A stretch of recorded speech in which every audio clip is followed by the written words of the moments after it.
আসসালামু আলাইকুম। বার্তা বৈঠক সংবাদ বুলেটিনে স্বাগত জানাচ্ছি। সাথে আছি আমি জাহাদুল ইসলাম রনি। প্রথমেই সংবাদ শিরোনাম। চট্টগ্রামে বাসে আগুন দিতে ৪ লাখ টাকা চুক্তি করে শ্রমিক লীগ নেতা। আদালতে হেরে গেলেন ডক্টর ইউনূস। আমিরাতে কোটা সংস্কার নিয়ে বিক্ষোভ করায় ৫৭ বাংলাদেশির কারাদণ্ড। গুলিতে নিহত তানজিন তিশার সহকারী অভিনেত্রী নিজেই জানালেন ফেসবুকে। বড় জয়ে সেমিফাইনালে বাংলাদেশের মেয়েরা। এতক্ষণ শুনছিলেন সংবাদ শিরোনাম, এবার বিস্তারিত। চট্টগ্রামে বাসে আগুন দিতে ৪ লাখ টাকা চুক্তি করে শ্রমিক লীগ নেতা। চট্টগ্রামে বাংলাদেশ সড়ক পরিবহন কর্পোরেশনের ৪টি বাসে আগুন দিতে ৪ লাখ টাকায় চুক্তিবদ্ধ হন এক লেগুনা চালক। ক্লোজ সার্কিট ক্যামেরার ফুটেজ দেখে পুলিশ লেগুনা চালক সোহেল রানাকে গত সোমবার সকালে গ্রেফতার করে। তার কাছ থেকে পাওয়া তথ্যের ভিত্তিতে নগরের বায়েজিদ বোস্তামি থানা শ্রমিক লীগের সভাপতি দিদারুল আলমকে গ্রেফতার করা হয় পরদিন সন্ধ্যায়। এদিকে মঙ্গলবার বিকেলে চট্টগ্রামের জুডিশিয়াল ম্যাজিস্ট্রেট আওলাদ হোসেন মোহাম্মদ জুনায়েদের আদালতে স্বীকারোক্তিমূলক জবানবন্দি দেন সোহেল। আদালত সূত্র জানায়, জবানবন্দিতে সোহেল বলেন, শ্রমিক লীগ নেতা দিদারুলের নির্দেশে বিআরটিসি বাসে আগুন দেন তিনি। তাকে ৪ লাখ টাকা দেওয়ার কথা ছিল, অগ্রিম হিসেবে পান ৫০০ টাকা। নগরের অক্সিজেন হাটহাজারী সড়কের নতুনপাড়া এলাকায় বিআরটিসি ডিপো অবস্থিত। সেখানে ৯৬টি সরকারি বাস রয়েছে। গত শনিবার রাত ১২টার দিকে ডিপোর ক্লিনিং শেডের পাশে থাকা ৪টি বাসে অগ্নিসংযোগ করা হয়। আগুনে একটি বাসের ১৬টি আসন এবং আরেকটি ৮টি পুড়ে যায়, বাকি দুটি আংশিক পুড়ে যায়। এ ঘটনায় বিআরটিসি ডিপো চট্টগ্রামের ব্যবস্থাপক মোহাম্মদ জুলফিকার আলী বাদী হয়ে হাটহাজারী থানায় রোববার মামলা করেন। হাটহাজারী থানার ভারপ্রাপ্ত কর্মকর্তা ওসি আনোয়ার হোসেন গণমাধ্যমকে বলেন, ডিপোর সিসি ক্যামেরায় দেখা গেছে কালো শার্ট ও লুঙ্গি পরা এক যুবক আগুন ধরিয়ে দিয়েছে। পরিচয় শনাক্ত করে সোমবার নগরের বায়েজিদ বোস্তামি এলাকা থেকে ওই যুবককে গ্রেপ্তার করা হয়। তার বাসা থেকে কালো শার্ট ও লুঙ্গি আলামত হিসেবে জব্দ করে পুলিশ। প্রাথমিক জিজ্ঞাসাবাদে সোহেল স্বীকারোক্তি করেন, ঘটনার আগে শুক্রবার বিকেলে নতুনপাড়া সিএনজি স্টেশন এলাকায় দিদারুল আলম তাকে ৫০০ টাকা দেন ডিপোর ভেতরে বাসগুলোতে আগুন ধরিয়ে দিতে। কাজ শেষে আরও ৪ লাখ টাকা দেওয়ার কথা ছিল। ওসি আরও বলেন, সোহেলের কাছ থেকে পাওয়া তথ্যের ভিত্তিতে দিদারুলকে গ্রেফতার করা হয়। পরে দিদারুল ও সোহেলকে মঙ্গলবার আদালতে পাঠানো হয়। দিদারুলকে জিজ্ঞাসাবাদ করতে রিমান্ডের আবেদন করা হয়। সোহেল পুরো ঘটনার বর্ণনা দিয়ে আদালতে স্বীকারোক্তিমূলক জবানবন্দি দেন। এরপর আদালতের নির্দেশে তাকে কারাগারে পাঠিয়ে দেওয়া হয়। পুলিশ জানায়, দিদারুলের বিরুদ্ধে খুনেরও মামলা রয়েছে। ২০২২ সালের ২৫ ফেব্রুয়ারি হাটহাজারীর নতুনপাড়া এলাকায় আব্দুল হালিম ওরফে রুবেল নামের একজনকে ছুরিকাঘাতে খুন করার অভিযোগে মামলা রয়েছে। এই মামলার সাক্ষ্য গ্রহণ চলছে। পুলিশের অভিযোগপত্রে বলা হয়, বিআরটিসি বাসে সুপারভাইজার দেওয়া নিয়ে দ্বন্দ্বে হালিমকে খুন করা হয়। আদালতে হেরে গেলেন ডক্টর ইউনূস। মানি লন্ডারিং প্রতিরোধ আইনে করা মামলার কার্যধারা বাতিল চেয়ে নোবেল বিজয়ী অর্থনীতিবিদ ডক্টর মোহাম্মদ ইউনূস সহ গ্রামীণ টেলিকমের ৭ শীর্ষ কর্মকর্তার করা আবেদনে সরাসরি খারিজ করে দিয়েছে হাইকোর্ট। বিচারপতি মোহাম্মদ নজরুল ইসলাম তালুকদার ও বিচারপতি কাজী এবাদত হোসেনের সমন্বয়ে গঠিত হাইকোর্ট বেঞ্চ বুধবার এ আবেদন খারিজ করেন। একই সঙ্গে আইন অনুসারে মামলাটির কার্যধারা পরিচালনা করতে এবং ১ বছরের মধ্যে বিচার শেষ করতে ঢাকার বিশেষ জজ আদালত ৪ এর প্রতি নির্দেশ দেন হাইকোর্ট বেঞ্চ। মোহাম্মদ ইউনূস ছাড়া অন্য ৬ আবেদনকারী হলেন গ্রামীণ টেলিকমের ব্যবস্থাপনা পরিচালক নাজমুল ইসলাম, পরিচালক আশরাফুল হাসান, নাজনীন সুলতানা, শাহজাহান, নূরজাহান এবং এস.এম. হাজ্জাতুল ইসলাম লতিফি। হাইকোর্টের আদেশের পর ইউনূস সহ আবেদনকারী শীর্ষ ৭ কর্মকর্তার আইনজীবী আব্দুল্লাহ আল মামুন বলেন, হাইকোর্টের আদেশের বিরুদ্ধে আপিল বিভাগে আবেদন করা হবে। দুদকের আইনজীবী খুরশিদ আলম খান বলেন, দুদকের এজাহার ও অভিযোগপত্রে অপরাধের প্রাথমিক সত্যতা পাওয়া যায়, যা সাক্ষ্য দিয়ে নির্ণীত হবে।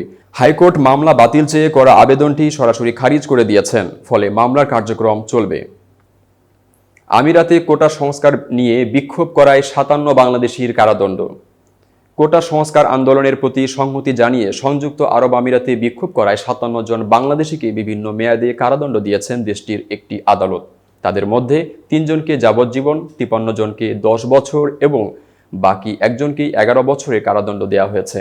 আমিরাতের রাষ্ট্রায়ত্ত সংবাদ সংস্থা আমিরাতি নিউজ এজেন্সি গত সোমবার এ তথ্য জানিয়ে বলেছে, কারাদণ্ডের মেয়াদ শেষে তাদের দেশে ফেরত পাঠানো হবে।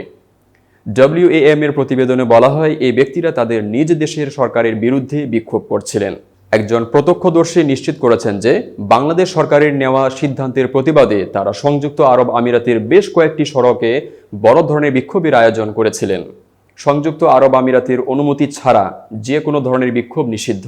বাংলাদেশে আন্দোলনের প্রতি সংহতি জানিয়ে গত শুক্রবার সংযুক্ত আরব আমিরাতে প্রবাসী বাংলাদেশিরা এই বিক্ষোভ করেন বলে খালিজ টাইমসের এক প্রতিবেদনে জানানো হয়েছে। এতে বলা হয়, ওই বিক্ষোভের পরদিন গত শনিবার আবুধাবিতে বাংলাদেশ দূতাবাস ও দুবাই অবস্থিত বাংলাদেশের কনসুলেট জেনারেল বিবৃতি দিয়ে প্রবাসীদের এ ধরনের কর্মকাণ্ড থেকে বিরত থাকার আহ্বান জানান।